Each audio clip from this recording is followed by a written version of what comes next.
नमस्कार, मैं आस्था झा आप सभी का स्वागत करती हूँ हेलो बिहार न्यूज़ पर। आइए नजर डालते हैं आज सुर्खियों पर। भारत में कोरोना के आंकड़े।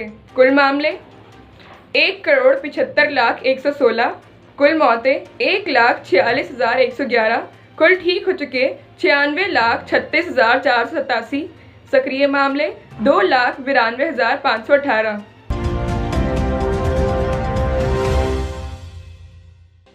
शिक्षा मंत्री ने शिक्षकों के संग संवाद करते हुए आगामी 2021 बोर्ड परीक्षाओं पर एक सवाल का जवाब देते हुए कहा कि कई सीबीएसई स्कूल ग्रामीण क्षेत्रों में हैं, इसीलिए ऑनलाइन परीक्षाएं संभव नहीं है। इसके अलावा शिक्षा मंत्री ने कहा कि सीबीएसई बोर्ड हम फरवरी 2021 तक सीबीएसई बोर्ड परीक्षा नहीं दे पाएंगे।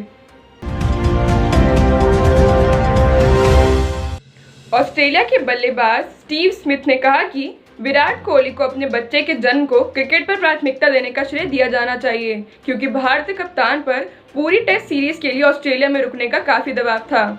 उन्होंने कप्तान विराट कोहली से कहा कि आपकी यात्रा सुखद रहे, उम्मीद करता हूं कि बच्चे के साथ सब कुछ सही रहेगा।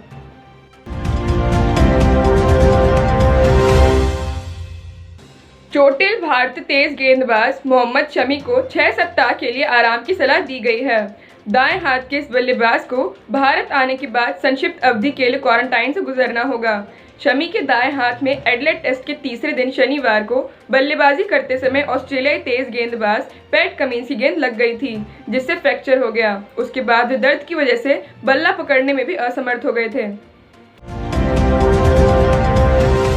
भारतीय क्रिकेट टीम के स्पिनर युजवेंद्र चहल शादी के बंधन में बंध गए और अपनी मंगेतर धनश्री के साथ 7 फेरे लिए। चहल और धनश्री की शादी मंगलवार को मानेसर के होटल कर्मा लेकेंड में हुई। ये शादी सादे समारोह में कुछ दोस्तों व रिश्तेदारों की मौजूदगी में संपन्न हुई। चहल ने अपनी शादी का ऐलान सोशल मीडिया के जरिए किया और कुछ तस्वीरें भी शेयर की।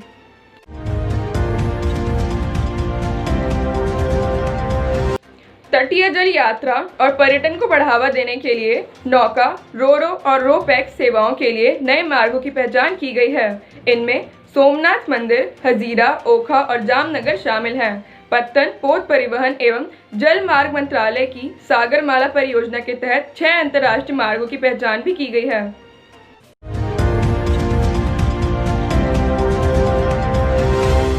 उत्तर भारत के कई हिस्से शीतलहर की चपेट में हैं और कई स्थानों पर न्यूनतम तापमान 5 डिग्री सेल्सियस से नीचे दर्ज किया गया है।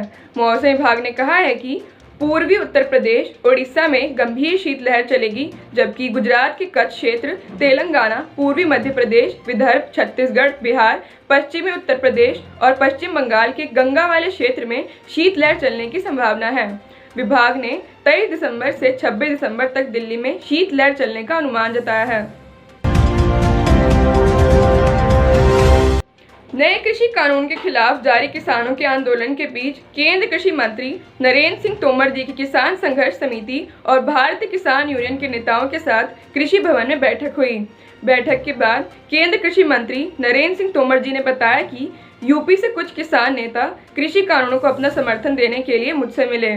उनका कहना है कि 3 कानूनों में कोई संशोधन की जरूरत नहीं है।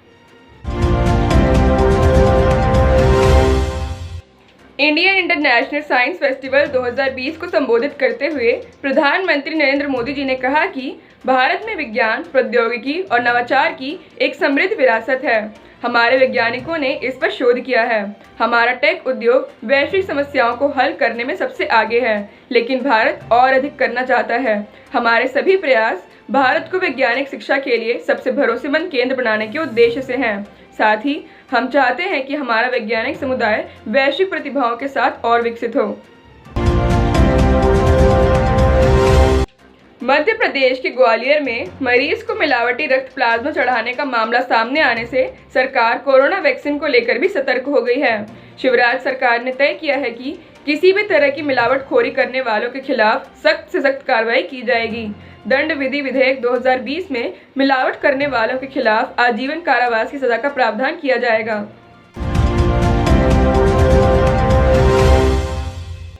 मध्य प्रदेश में अब प्रश्नों को रट रटाकर विद्यार्थी बोर्ड परीक्षा में बेहतर अंक नहीं ला पाएंगे। उन्हें पूरे चैप्टर को गहराई से पढ़ना होगा।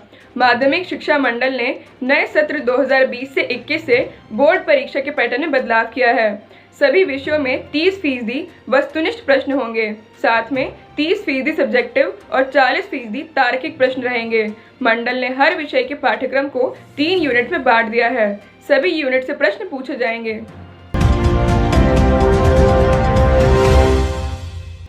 नए कृषि कानूनों के तहत किसानों से धोखाधड़ी करने वाले व्यापारी पर ग्वालियर जिला प्रशासन द्वारा बड़ी कार्रवाई की गई है। भीतरवार ब्लॉक के बाजवा गांव में 17 किसानों की धान का 40 लाख रुपए भुगतान नहीं करने वाले व्यापारी की संपत्ति कुर्क करके प्रशासन ने नीलामी शुरू कर दी है।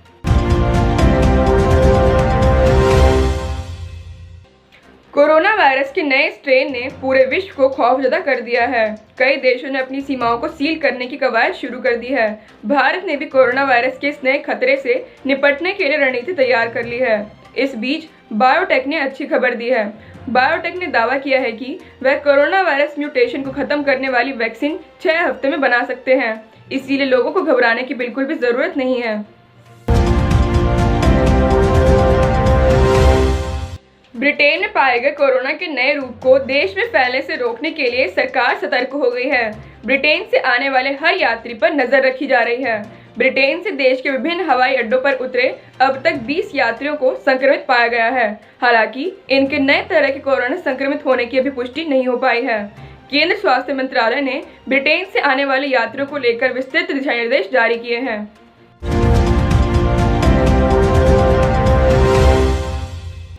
विस्तारवादी मंशा के साथ क्षेत्रीय अस्थिरता और तनाव पैदा करने में जुटे चीन को भारत और जापान ने साफ कह दिया है कि दादागिरी के सहारे क्षेत्र में यथास्थिति को बदलने के किसी प्रयास का दोनों देश पुरजोर विरोध करेंगे।